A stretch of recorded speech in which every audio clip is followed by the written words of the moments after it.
Welcome back to Session 0, where I discuss Dungeon World every Wednesday. Today I want to take a look at another huge inspiration for me, the Lord of the Rings LCG. So come with me as we take a journey down the Anduin.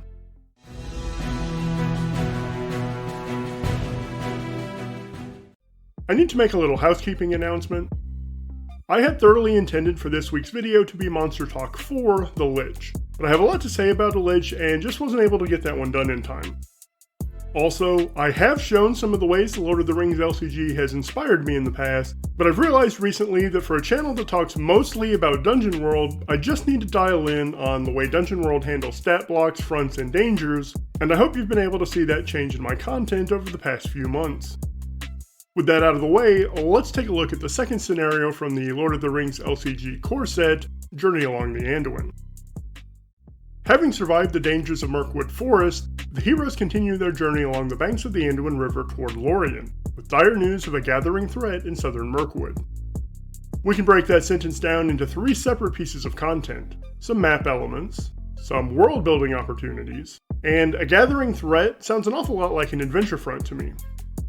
Looking at the quest deck for Journey Along the Anduin, we can see three phases of this adventure. The heroes are attacked by a hill troll while being pursued from their last adventure, they attempt to make their way down the river on a raft while being attacked from all sides, and then they're ambushed by more enemies when they reach their destination. I think this is what an adventure front would look like for this scenario. I think this makes an excellent adventure front. Your Dungeon World players can choose to ignore it, but should they ignore it too long, it becomes much harder when they do engage with it. If they ignore it completely, an entire region can become overrun. The encounter deck in Lord of the Rings is typically made up of locations, enemies, and treacheries. The enemies will of course become stat blocks.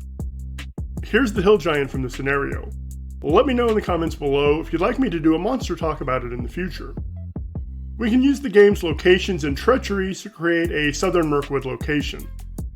Note that the players can choose to travel down the river or along its banks.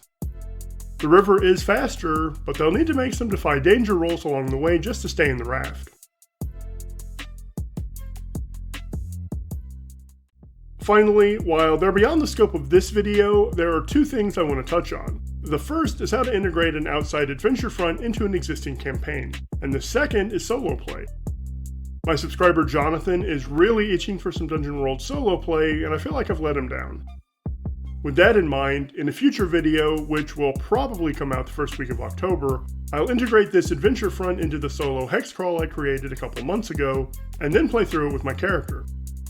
I did have a solo video prepared in that hex crawl, but both the video and audio quality were garbage, so I deleted it because I just don't want to put out something crappy.